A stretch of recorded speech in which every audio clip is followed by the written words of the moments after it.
Assalamualaikum warahmatullahi wabarakatuh. Kita lanjutkan pembahasannya di pembahasan kedua tentang rangka. Kita akan bahas bentuk tulang. Bentuk tulang ya. Yang pertama ada bentuk tulang panjang ya. Tulangnya Bapak tulis T aja. Tulang panjang. Nah, tulang panjang ini tulang yang bentuknya memanjang seperti tangan Bapak ini. Membentang dari sini sampai ke sini ya, dia panjang, tulangnya panjang nih. Lalu ada tulang lengan sebelah sini juga panjang, tulang paha dan lain-lain, dia pokoknya tulangnya bentuknya panjang. Atau kalau digambarkan bentuk tulangnya seperti ini, ya memanjang, lalu ujung-ujungnya dia membesar gitu. Nah kayak gitu, tulangnya panjang. Yang kedua ada tulang pipih. Contohnya ada pada tulang pelindung kepala. Dia bentuknya pipih. Jadi pipih itu gepeng lah. Kayak kamu bayangin koin. Koin itu kan dia gepeng. Nah, termasuk pada tulang tengkorak. Itu dia pipih. Ini ya tengkorak. Agak menyeramkan. Nah, di sini tulangnya pipih. Jangan bayangin tulang ini pejal kayak bola. Enggak. Ini kan dalamnya kosong. Kosong di sini itu maksudnya kosong untuk bagian otak ya. Jangan otaknya yang kosong. Tapi di sini ada bagian tulang yang tipis. Tipis kayak bayangin aja tangan Bapak nih tipis. Nah, ini dalamnya nanti otak. Nah, ini bagian luar. Jadi dia melindungi bagian dalam. Seperti fungsi tulang pada bagian sebelumnya ya, video sebelumnya. Lalu ada juga pada pinggul ya, pinggul kurang lebih gambarnya kayak gini lah, tulang pinggul ya. Ini ada bagian ini bentuknya pipih tuh gepeng ya. Lalu yang ketiga ada lagi tulang pendek, tulang pendek. Nah, kalau tulang pendek ini tulang yang ya pendek banget tulangnya gitu. Kayak gitu ya. Ya ukurannya kecil lah kayak gini. Kayak apa, Pak? Kayak nih bagian-bagian tangan. Bagian-bagian tangan. Ini tulangnya pendek-pendek nih. Part ini, lalu part ini pendek-pendek semua ya. Itu tulang pendek. Dan yang terakhir yang keempat adalah tulang tidak beraturan. Tulang yang tidak beraturan. Nah, bentuknya sangat tidak teratur sekali. Itu ada pada bagian ruas tulang belakang. Tulang belakang ini bentuknya sangat tidak teratur sekali ya. Jadi kalau digambarkan juga agak susah karena bentuknya tidak teratur. Tapi semua bentuk itu desainnya sudah sangat baik sekali, sudah sangat rapih sekali. Itu didesain untuk memudahkan kinerja manusia dalam melakukan aktivitas sehari-hari. Bayangin aja kalau tulang-tulang itu simetris, kotak, bulat, segitiga, itu pasti nggak akan enak. Kita beraktivitas tidak akan leluasa. Makanya bentuk tulang yang seperti ini, bentuk-bentuk ini adalah bentuk-bentuk yang paling sempurna untuk melaksanakan aktivitas sehari-hari. Maka kita harus bersyukur kepada Tuhan Yang Maha Esa, karena sudah diberikan bentuk yang sangat sempurna.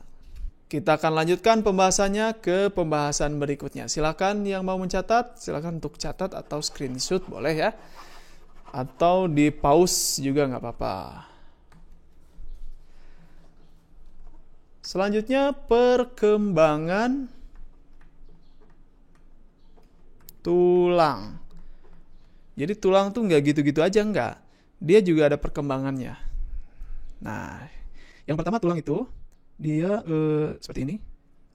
Lalu Bapak gambarkan tulang yang agak seperti ini ya. Nah, di bawah ini sudah ada dua buah gambar tulang. Yang pertama dan yang kedua ya. Yang pertama ini kita sebut tulang rawan.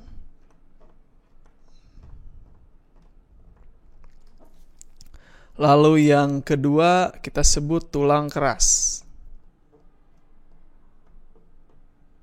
Nah, bayi ketika pertama kali lahir itu hampir seluruh bagian tubuhnya adalah terdiri dari tulang rawan, semuanya ya. Atau disebut dengan kartilago. Nah, kita orang dewasa hampir seluruh bagian tubuhnya adalah tulang keras. Kecuali di bagian-bagian tertentu yang masih rawan. Seperti misalnya hidung. Hidung kita ini bisa digerak-gerakan. Ya, seperti ini. Atau bagian telinga. Telinga bisa digerak-gerakan. Kenapa? Karena dia terdiri dari lapisan tulang rawan. Gitu. Nah, perkembangannya, jadi bayi pertama lahir dia semuanya tulang rawan. Lalu mengalami istilah yang disebut dengan osifikasi. Osifikasi ya, jadi dia asalnya seperti ini, mengalami osifikasi menjadi seperti ini. Osifikasi ini apa?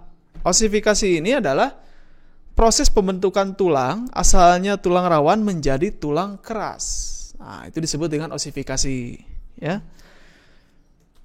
Lalu, ada yang menarik nih. Bayi pertama kali dilahirkan itu jumlah tulangnya ada 270 tulang.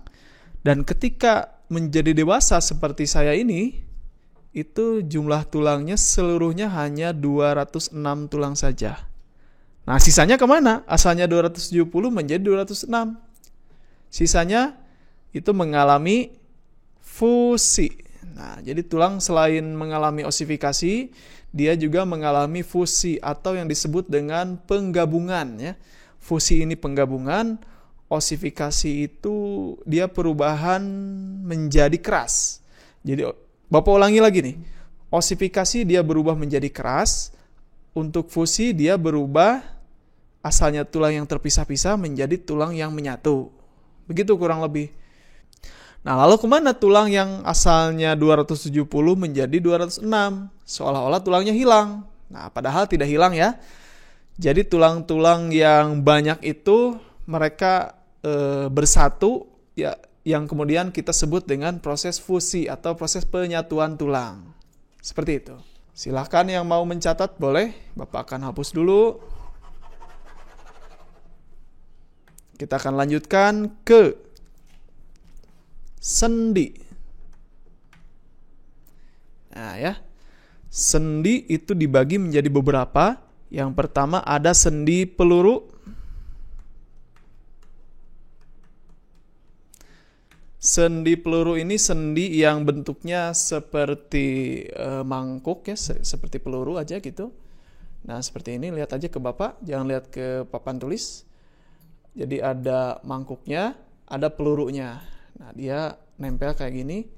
Lalu ketika bergerak dia bisa bergerak ke segala arah ya. Contohnya ada pada bagian lengan atas. Nah, di sini ini bagian sendi peluru. Kenapa? Karena dia bisa digerakkan ke segala arah ya. Ke depan bisa, belakang bisa, atas juga bisa, bawah juga bisa ya. Seperti itu. Lalu yang kedua, ada sendi engsel.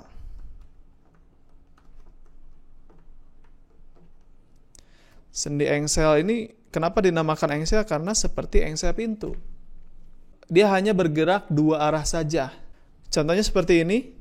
Jari Bapak ini sendi engsel. Bagian part ininya nih. Ini dan ini. Sendi engsel.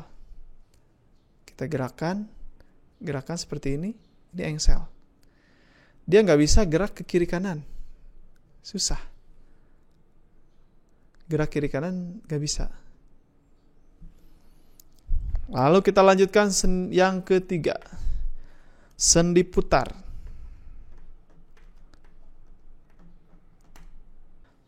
Sendi putar ini memungkinkan bagian tertentu bisa memutar pada porosnya. Contohnya ada tulang bagian tengkorak ini. Kita bisa memutarkan leher ke kiri dan ke kanan. Ya, seperti itu. Itulah yang disebut dengan sendi putar. Jadi dia bisa berputar. Walaupun putarannya tidak mungkin 360 derajat gitu, tapi dia bisa memutar. Nah, geleng-geleng kayak gini ya. Selanjutnya nomor 4. Ada sendi pelana. Sendi pelana dia bisa bergerak ke dua arah. Contohnya ada pada sini nih. Tangan atau pangkal jari ya. Pangkal jari dia bisa bergerak kiri kanan walaupun gerakannya sedikit tapi dia bisa bergerak, dan depan belakang juga bisa bergerak ya. Nih naik turun bisa, kiri kanan bisa. Kiri kanan bisa. Oke, seperti itu. Bapak akan lanjutkan ke pembahasan berikutnya. Nah, bagi kalian yang mau mencari contoh-contoh dari sendi-sendi ini, semuanya itu kamu bisa cari di Google banyak. Yang jelas Bapak hanya menjelaskan masing-masing fungsi atau gerakan-gerakan dari sendi yang kita bahas ini ya. Bapak hanya menjelaskan mekanisme pergerakan dari keempat sendi yang hari ini kita bahas ya. Bapak akan hapus, kita akan lanjutkan ke pembahasan berikutnya, yaitu tentang otot. Otot dibagi menjadi 3.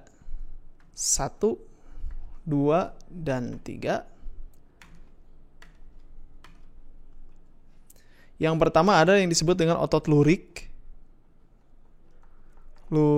Kemudian yang kedua ada yang disebut dengan otot jantung.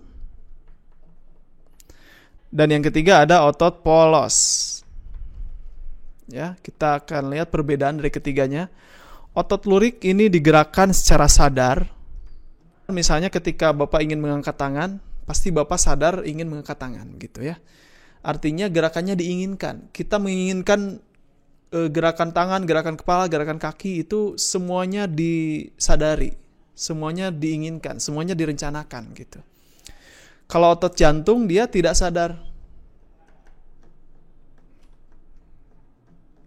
Nah, maksudnya gerakannya tidak disadari, kita mau tidur, kita mau pingsan, kita mau bergerak, kita mau aktivitas yang capek, itu jantung tetap bergerak ya. Bayangkan saja kalau jantung sadar, itu kita harus menggerakkan semuanya dan itu tidak mungkin. Ya, itu ada ya Maha Kuasa yang menggerakkan jantung ini sehingga dia terus berdetak dari asalnya janin berdetak sampai kita saat ini bisa hidup, bisa belajar, tentu saja karena jantung kita masih berdetak ya. Nah, kemudian yang terakhir otot polos ini digerakkan secara tidak sadar. Jadi otot polos ini berada di dalam organ dalam seperti lambung dan lain-lain dan kita tidak sadar bahwa lambung kita sedang bergerak untuk mencerna makanan, seperti itu. Termasuk gerakan-gerakan lain yang ada di dalam organ dalam, kita tidak menyadarinya. Jadi dia bergerak sendiri. Ada Maha Kuasa yang menggerakkan itu semua ya. Nah, lalu untuk otot lurik ini dia kalau digerakkan dia cepat lelah. Kamu kalau push up 50 kali itu pasti di sekitar di hitungan ke-40 aja udah ngos-ngosan gitu, udah capek. Nah, maka otot lurik ini dia cepat lelah. Kemudian untuk otot jantung, dia tidak cepat lelah atau mungkin nggak lelah sama sekali gitu. Jadi ini tidak cepat lelah. Nah, jadi otot jantung ini dia terus berdetak, tidak kena lelah. Begitu juga otot polos, dia juga tidak cepat lelah. Letaknya di mana? Nah, untuk letaknya sendiri otot lurik ini ada pada otot-otot, misalnya kayak otot-otot yang besar, Aderai, Deddy Corbuzier misalnya. Nah, ini otot-otot yang di sini ya, yang melekat di pipi, pokoknya yang melekat pada rangka yang menyebabkan kita bergerak itu adalah otot lurik.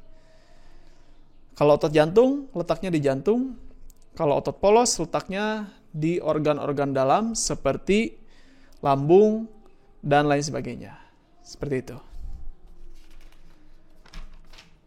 Kita akan lanjutkan pembahasan ke berikutnya.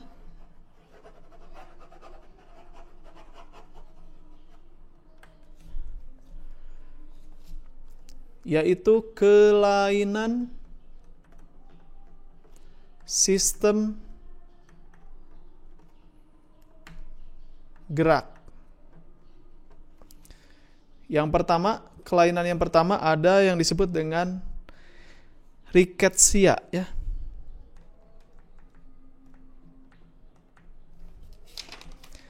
Nah, rickettsia ini disebabkan oleh kekurangan vitamin D. Vitamin D-nya kurang ya.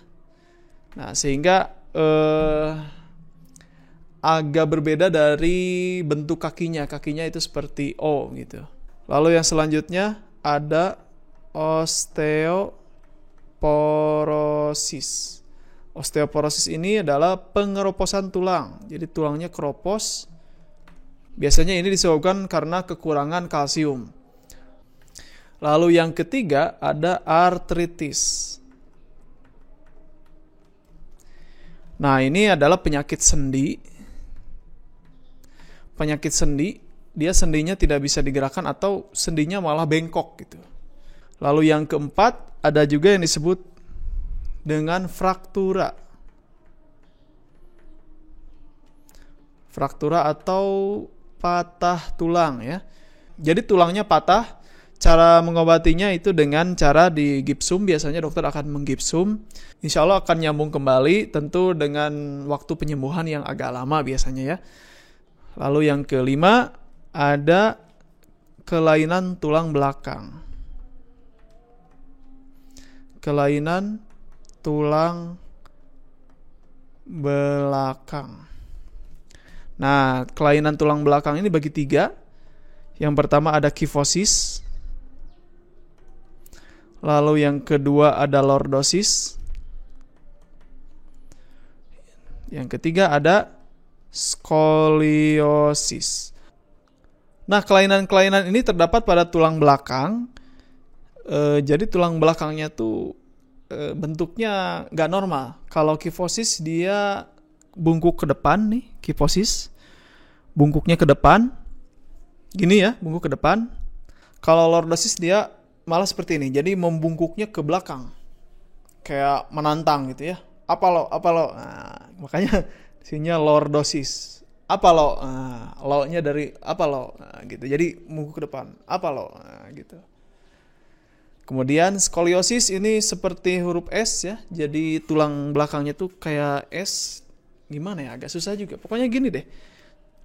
Skoliosis tuh ya gitu pokoknya. Pasti kamu pernah lihat juga orang yang agak beda gitu tulangnya, dia agak sedikit bengkok kayak gini. Nah, itu disebut dengan skoliosis. Dan bentuk-bentuk ini dipengaruhi oleh cara duduk kamu. Kenapa sejak SD kita disuruh duduk yang rapi, tegak, itu untuk membantu pertumbuhan tulang kamu. Jadi kalau duduknya baik, itu pasti tulangnya akan berkembang dengan sangat baik. Tapi kalau duduknya kamu sering nyender, terus sering membungkuk atau sering bungkuk ke belakang, itu pun akan sangat mempengaruhi terhadap pertumbuhan tulang kamu, begitu ya. Nah, itu saja pembahasan kali ini. Ini materi biologi, tidak ada contoh soal. Selengkapnya kamu bisa baca di internet atau di buku. Hanya saja ini penyampaian sangat singkat sekali, penyampaian yang sangat diringkas sekali. Semoga pembelajaran di rumah mandiri masing-masing ini bisa mudah dimengerti dan dipahami oleh semuanya ya. Terima kasih. Silahkan tinggalkan pertanyaan di kolom komentar jika ingin bertanya. Kalaupun tidak, ya alhamdulillah berarti kamu sudah bisa memahami ini semua. Terima kasih. Assalamualaikum warahmatullahi wabarakatuh.